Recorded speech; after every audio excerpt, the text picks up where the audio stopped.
A very good afternoon to all of you.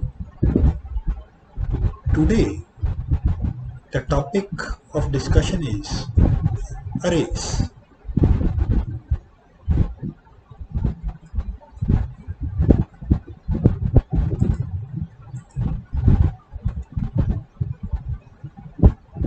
First, introduction about the arrays. एक array क्या है? कहता array एक collection है homogeneous type of elements की, and these are stored in consecutive memory locations. और ये जो array के element है वो कहता consecutive memory locations के अंदर store है। अगर मैं proper definition देखूं, कहता एक linear array is a list of finite number n of homogeneous data elements. linear array क्या है?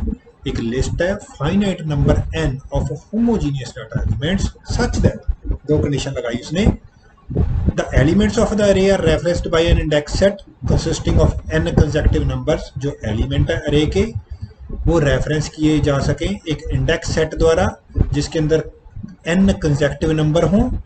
दूसरी बात, the elements of the array are stored in successive memory locations. जो अरे के एलिमेंट्स हैं वो सक्सेसिव मेमोरी लोकेशंस के अंदर स्टोर होंगे।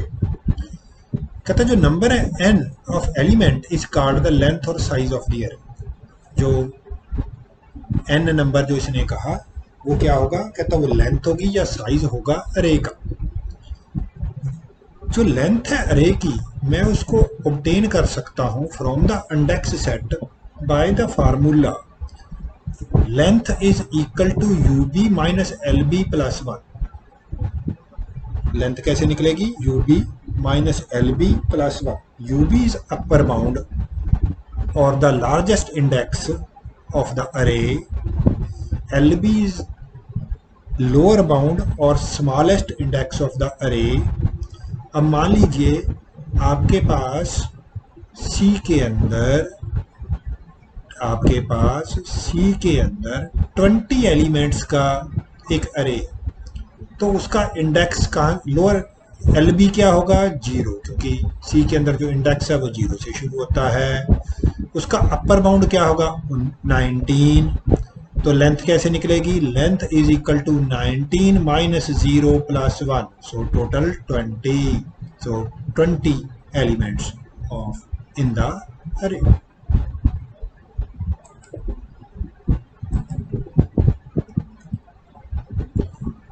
कहता जो अरे है लीनियर अरे या वन डायमेंशन अरे, उसको मेमोरी के अंदर कैसे रिप्रेजेंट किया जा सकता है? कहता मान लीजिए ए मेरे पास एक अरे है, लीनियर अरे है मेमोरी के अंदर, और हम ये जानते हैं जो एलिमेंट है अरे के ए के वो सक्सेसिव मेमोरी लोकेशंस के अंदर स्टोर है। सो we need to keep track only the address of the first element of A। तो हमें किस चीज़ के लिए क्या जानना है? हमें A का पहले एलिमेंट का एड्रेस चाहिए। अगर मेरे को पहले एलिमेंट का एड्रेस पता होगा तो मैं किसी भी एलिमेंट का एड्रेस निकाल सकता हूँ, जिसको मैं क्या कहता हूँ? Base of A, base address of A, and is called the base address of A. अब इस बेस एड्रेस बेस ए को यूज करके the computer can calculate the address of any element of array by using the following formula। Formula क्या है?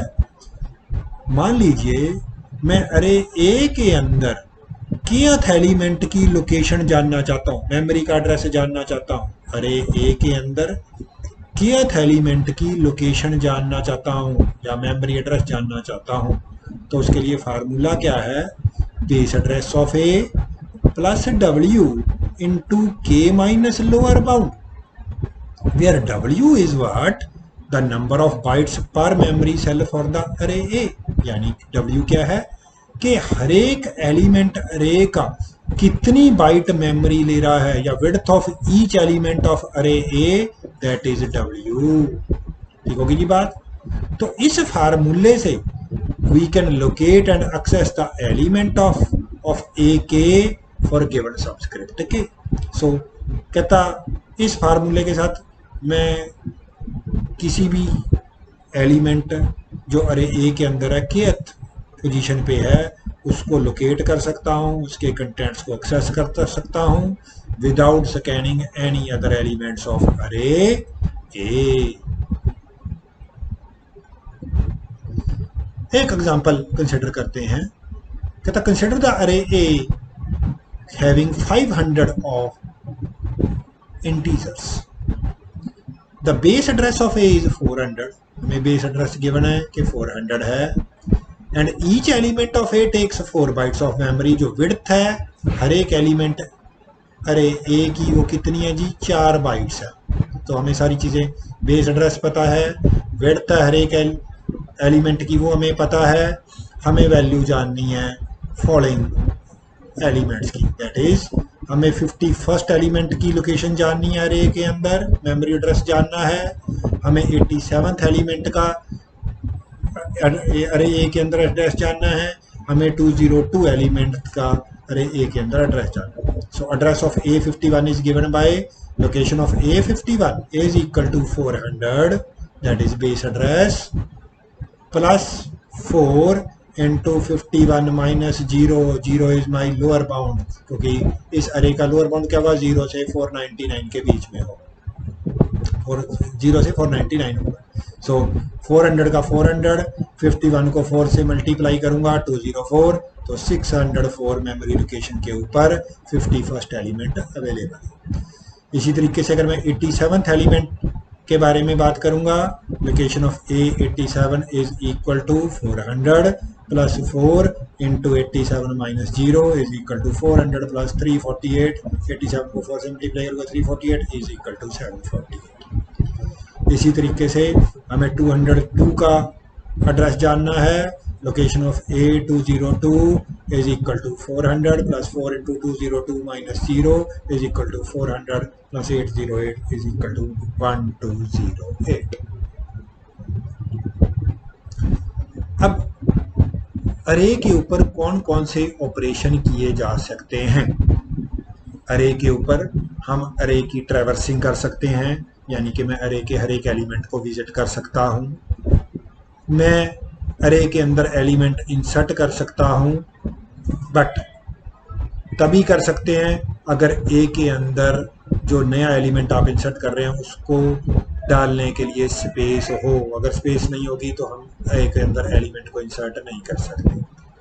Deleting an element into an array, array में से एक element को डिलीट किया जा सकता है। सॉर्टिंग एन अरे, अरे को सॉर्ट किया जा सकता है। Searching N element in an array, अरे के अंदर एलिमेंट को सर्च किया जा सकता है। मर्जिंग ऑफ टू अरेज, अरे के एलिमेंट्स को दो अरेज को मर्ज किया जा सकता है। ट्रैवर्सिंग एन अरे, अगर अरे को मैंने ट्रैवर्स करना, traversing means accessing and processing each element of the array exactly one, that means visiting each element of the array exactly once. तो ये कैसे होगा? हम इसको काउंटिंग कर सकते हैं number of element of the अरे, या मैं प्रिंटिंग कर सकता हूं content of each element of अरे ए। ये मेरे पास एल्गोरिथम है जी ट्रैवर्सिंग ऑफ एन अरे के लिए। देखिए ट्रैवर्सिंग लीनियर अरे के लिए हम एल्गोरिथम लिखने जा रहे हैं। टीए नाम का एल्गोरिथम है, कोई वैल्यू रिटर्न नहीं कर रहा, ए हमारा अरे है, एलबी लोअर बाउंड है, यूबी अपर बाउंड है।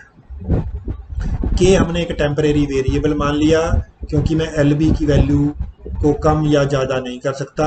अगर मैं लोअर बाउंड को घटा दूंगा या बढ़ा दूंगा तो एक्चुअल वैल्यू चेंज हो जाएगी, उससे प्रॉब्लम हो सकती है। सो एलबी की वैल्यू को मैंने के अंदर कॉपी कर लिया और लूप लगाई, while k is less than equal to UB. जब तक के की वैल्यू यूबी से या तो छोटी है या उसके इक्वल है तब तक नीचे वाले स्टेप्स को एग्जीक्यूट करें, एक एक को प्रोसेस कर लें, प्रिंट कर लें, काउंट कर लें। प्रोसेस का मतलब है कुछ भी कर लें, चाहे आप प्रिंट कर लें, चाहे आप क्या कहते हैं काउंट कर लें, कुछ भी कर लें। के की वैल्यू आपने इंक्रीमेंट कर दी, ये प्रोसेस चलता रहेगा और हमारे अरे के सारे एलिमेंट विजिट हो जाएंगे। फिर हम अरे ए के अंदर एलिमेंट को इंसर्ट कर सकते हैं। इंसर्टिंग का मतलब adding a new element in the array ए। अब मैंने आपको बताया अरे ए के अंदर एलिमेंट तभी इंसर्ट किया जा सकता है अगर हमारे पास जगह हो, स्पेस हो उस एलिमेंट को इंसर्ट करने के लिए अरे के अंदर। So we can insert the element at the end of the array very easily. आखिर में तो बड़ी आसानी से किया जाए, provided there is enough space located to the array that can accommodate the newly added element. But inserting an element in the middle of the array is little bit difficult. To accommodate the new element, on the average, half of the elements need to be moved downward to new memory location. तो on the average, अगर मैं मान लीजिए 10, 15, 20 insertion करता हूं तो on the average मेरे को हाफ, अगर मान लीजिए 20 है तो ऑन दी एवरेज मेरे को 10 मेमोरी लोकेशंस को, 10 एलिमेंट्स को डाउनवर्ड मेमोरी लोकेशंस के ऊपर शिफ्ट करना पड़ेगा, मूव करना पड़ेगा। अब मान लीजिए आपके अरे के आपका अरे 20 एलिमेंट ले सकता है बट उसके अंदर 10 एलिमेंट हैं। आप 5वीं पोजीशन पे एक नया एलिमेंट इंसर्ट करना चाहते हो तो आप क्या करोगे, 10वीं पोजीशन वाले एलिमेंट को 11वीं पोजीशन पे शिफ्ट कर दोगे, 9वीं वाले को 10वीं पे कर दोगे, 8वीं वाले को 9वीं पे कर दोगे, 7वीं वाले को 8वीं पे कर दोगे, छठे वाले को 7वें पे कर दोगे, 5वें वाले को छठे पे कर दोगे और 5वीं पोजीशन पे अब हम नया एलिमेंट इंसर्ट कर देंगे। ये तभी पॉसिबल है जब अरे के अंदर स्पेस हो। अगर ऑलरेडी अरे भरा हुआ हो, 20 के 20 एलिमेंट होते, फिर हम इंसर्ट नहीं कर सकते। ये हमारे पास एल्गोरिथम है to insert an element into an array. Insert तो एल्गोरिथम मेरा है inserting an element in an array. Insert नाम का एल्गोरिथम है, कोई वैल्यू रिटर्न नहीं कर रहा। ये हमारा अरे है, एन नंबर ऑफ एलिमेंट्स हैं अरे के अंदर, आई वो पोजीशन है जिस पे हमने एलिमेंट को इंसर्ट करना है, ई एल ई वो एलिमेंट है जो हमने इंसर्ट करना है, आई वो पोजीशन है जहाँ पे इंसर्ट करना है, ई एल ई वो एलिमेंट है जो इंसर्ट करना है, N total number of element है अरे ए के अंदर। के हमने एक टेम्परेरी वेरिएबल ले लिया, के की वैल्यू हमने n-1 कर दी क्योंकि अगर n टोटल एलिमेंट्स हैं तो n-1 से हम लूप चलाएंगे। ठीक है जी। अब लूप लगाई, while k is greater than equal to i, जब तक k की वैल्यू i से या तो बड़ी है या उसके इक्वल है, जब तक k की वैल्यू i से या तो बड़ी है या उसके इक्वल है तब तक नीचे वाले स्टेप्स को एग्जीक्यूट करें। तो अब हमने क्या किया, जरा ध्यान से देखें।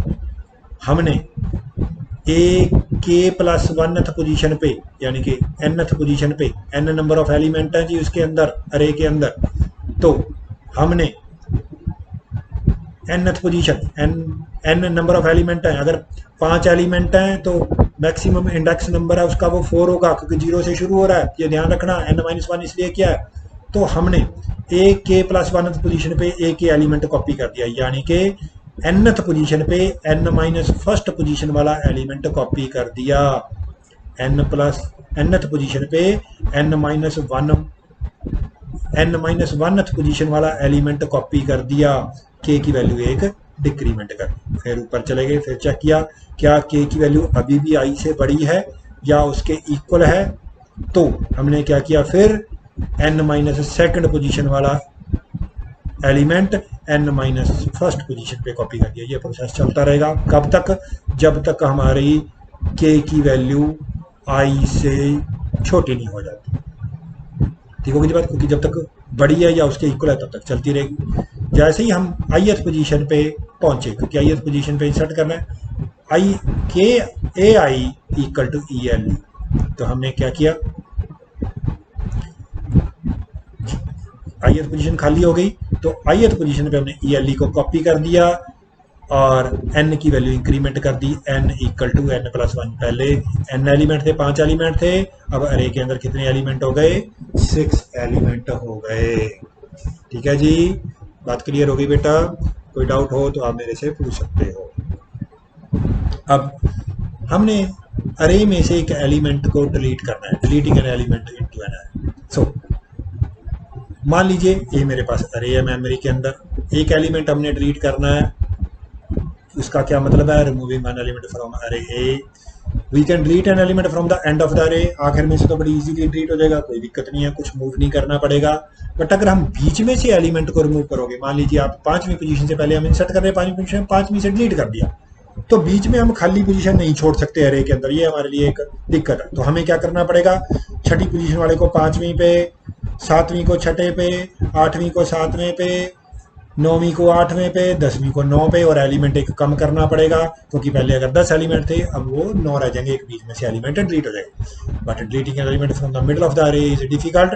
To fill up the vacant location each subsequent element is to be moved in upward direction in the array. पहले डाउनवर्ड किए थे, नीचे की तरफ मूव किए थे, अब आपको एक एक एलिमेंट ऊपर की तरफ मूव करना पड़ेगा। एल्गोरिथम देख लीजिए, डिलीटिंग एलिमेंट इन एन अरे। अगर आप एलिमेंट डिलीट कर रहे हो अरे के अंदर, deleting an element from an array, हम एक एल्गोरिथम लिख रहे हैं इसके लिए। डेल नाम का एल्गोरिथम है, कोई वैल्यू रिटर्न नहीं कर रहा, ये मेरा अरे है, एन नंबर ऑफ एलिमेंट है, ith पोजीशन पे हमने एलिमेंट डिलीट करना है, और जो एलिमेंट मैं डिलीट करूंगा उसको मैं इन्फो के अंदर कॉपी कर लूंगा, ताकि फर्दर अगर यूज करना चाहूँ मैं उस एलिमेंट को तो मैं उसको अपने पास स्टोर कर सकूँ। तो इन्फो के अंदर जो एलिमेंट डिलीट करेंगे उसको किसके अंदर स्टोर कर लेंगे, इन्फो के अंदर स्टोर कर लेंगे। सो के हमने एक टेम्परेरी वेरिएबल मान लिया। सबसे पहले जो एलिमेंट आपने डिलीट करना है उसको इन्फो के अंदर डालो, तो A I equal to info, ith position पे अरे के अंदर जो एलिमेंट पड़ा है उसको मैंने इन्फो के अंदर कॉपी कर लिया। अब हमने लूप लगाई, ith पोजीशन से लेके n माइनस फर्स्ट तक हमने लूप लगाई for k equal to i, k less than equal to n minus one, k plus plus, k की वैल्यू i से शुरू की, जब तक n माइनस वन से या तो छोटी है या उसके इक्वल है तब तक नीचे वाले स्टेप एग्जीक्यूट होंगे, और हर बार k की वैल्यू को इंक्रीमेंट करते जाएंगे। तो क्या कर रहे हैं हम जी, ए केथ पोजीशन पे ए के प्लस वन पोजीशन वाला एलिमेंट कॉपी कर दिया, जैसे मैंने आपको बताया था। पांचवी पोजीशन पे छठी पोजीशन का एलिमेंट कॉपी हो गया, पांचवी पोजीशन पे छठी पोजीशन वाला एलिमेंट कॉपी हो गया, पांचवी। ठीक होगी जी बात। फिर अगला, फिर के की वैल्यू 6 हो गई, ठीक है जी, वो अभी भी n माइनस वन से छोटी है या उसके इक्वल है, तो छठी पोजीशन पे सातवीं वाला कॉपी कर दिया, फिर सातवीं पे आठवीं वाला कॉपी कर दिया, फिर आठवीं पे नौवीं वाला कॉपी कर दिया, फिर नौवीं पे 10वीं वाला कॉपी कर दिया। यहाँ वैल्यू n माइनस वन के इक्वल हो गई। ठीक होगी जी बात। हम वहाँ से बाहर निकल आए और n की वैल्यू n माइनस वन कर दी। ठीक होगी जी बात। टोटल एलिमेंट कम हो गए, पहले n थे, अब कितने हो गए जी, n माइनस वन हो गए। फिर सॉर्टिंग एन अरे, हम अरे को सॉर्ट कर सकते हैं। डी नाम का अरे है, D1 D2 Dn, ये हमारे एलिमेंट नंबर हैं जो मेमोरी के अंदर स्टोर हैं। इस पोजीशन के ऊपर हमारे पास एलिमेंट स्टोर हैं, D1 D2 D3 up to Dn। हम बबल सॉर्ट एल्गोरिथम यूज कर रहे हैं, बबल, ठीक है जी, बबल सॉर्ट। तो बबल सॉर्ट एल्गोरिथम के अंदर क्या होता है कि अगर हम इंक्रीजिंग ऑर्डर में कर रहे हैं तो बड़े एलिमेंट आखिरी पोजीशंस पे बबल अप होने शुरू हो जाएंगे, और अगर हम डिक्रीजिंग में कर रहे हैं तो छोटे एलिमेंट क्या कहते हैं, लास्ट वाली पोजीशंस पे क्या कहते हैं, बबल अप होने शुरू हो जाएंगे। तो ध्यान से देखें, सॉर्ट नाम का एल्गोरिथम है, कोई वैल्यू रिटर्न नहीं कर रहा, डी मेरा अरे है इंटीजर्स का, और n उसके अंदर नंबर ऑफ एलिमेंट्स है। ये मैसेज क्या कहता है कि 2 से लेके 9 स्टेप्स तक आप एग्जीक्यूट करें। ठीक होगी जी बात। रिपीट स्टेप्स 2 to 9, 2 से लेके 9 स्टेप्स तक आप रिपीट करें। आई, जे और टेम्प मैंने 3 टेम्परेरी वेरिएबल मान लिए।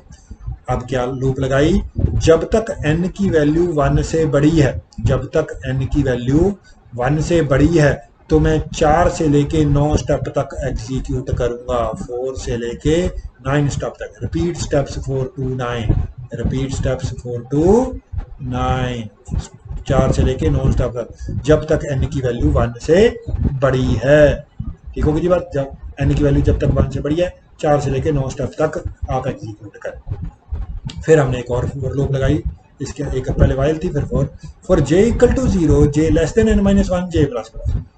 तो 0th पोजीशन से लेके, क्योंकि जो हमारा लोअर बाउंड है वो 0 है, n माइनस वन तक चले हम, 0 से चलना है, n माइनस वन से कम तक चलना है, और j की वैल्यू एक इंक्रीमेंट करते जाना है। तो ये लूप जो चौथे वाली है, ये लूप कब तक कहाँ तक करनी है, 5 से लेके 8 स्टेप तक आपने एग्जीक्यूट करनी है, 5 से 8 तक, ध्यान दीजिए 5 से 8 तक। फिर 5 नीचे आ गए। अगर कहता है डीजे की वैल्यू डीजे प्लस वन से बड़ी है, डीजे की वैल्यू डीजे प्लस वन से बड़ी है, यानी कि आप 0th पोजीशन वाला एलिमेंट फर्स्ट पोजीशन वाले एलिमेंट से बड़ा है, तो हम एलिमेंट्स को एक्सचेंज कर देंगे। मैंने आपको बताया था बड़े एलिमेंट आखिरी वाली पोजीशंस की तरफ मूव करेंगे। अगर 0th पोजीशन वाला एलिमेंट फर्स्ट पोजीशन वाले एलिमेंट से बड़ा है तो हम क्या करेंगे, temp equal to DJ, DJ equal to DJ plus one, DJ plus one equal to temp. Elements को क्या कर दिया, स्वैप कर दिया।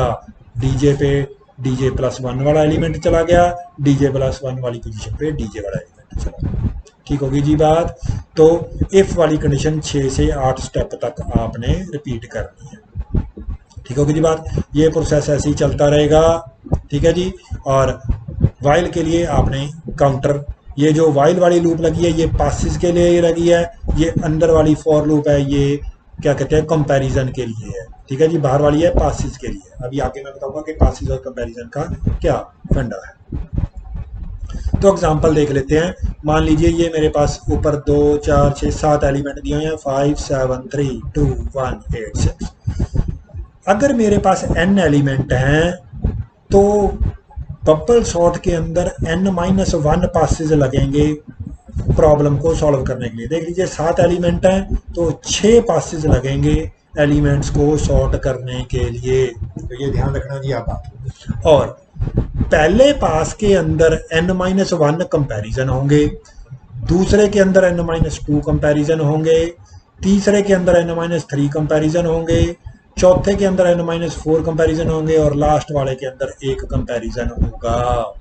दोबारा रिपीट कर रहा हूं। अगर मेरे पास n एलिमेंट हैं तो बबल सॉर्ट के अंदर n-1 पासेज लगेंगे। 7 एलिमेंट हैं, 6 पासेज लग रहे हैं। पहली बार 6 कंपैरिजन होंगे, अगली बार 5 कंपैरिजन होंगे, अगली बार 4, अगली बार 3, फिर 2, और लास्ट वाली में 1 कंपैरिजन। यानी कि फर्स्ट पास में n-1 कंपैरिजन, दूसरे में n-2, n-3, n-4, n-5 and last में 1। तो ध्यान से देखिए, हमने पहले पास में 5 को 7 के साथ कंपेयर किया, 5 को 7 के साथ कंपेयर किया तो 7 बड़ा है, हमने इसको यहीं के यहीं छोड़ दिया।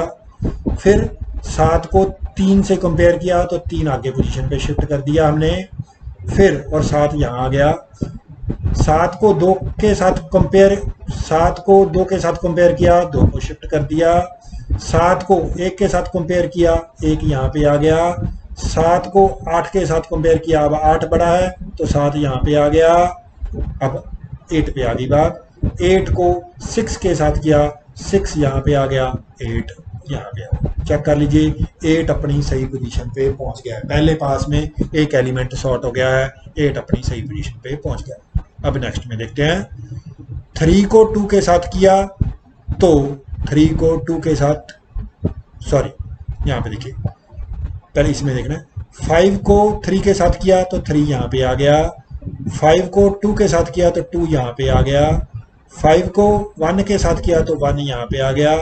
5 को 7 के साथ किया तो 5 यहाँ पे आ गया क्योंकि 7 बड़ा है। 7 को 6 के साथ किया, 6 यहाँ पे आ गया, 7 यहाँ पे आ गया। 7 अपनी सही पोजीशन पे पहुंच गया है। नेक्स्ट में देखते हैं। 3 को 2 के साथ किया, 2 यहाँ पे आ गया और 3 यहाँ पे आएगा। 3 को फिर हम 1 के साथ करेंगे तो 1 यहाँ पे चला जाएगा, 3 यहाँ पे चला जाएगा। 3 को 5 के साथ किया तो 3 यहाँ पे आ गया क्योंकि 5 बड़ा है। 5 को 6 के साथ किया, 5 को 6 के साथ किया तो 6 बड़ा है तो 6 वहीं पे रह गया, 6 अपनी सही पोजीशन पे पहुंच गया। ठीक होगी जी बात।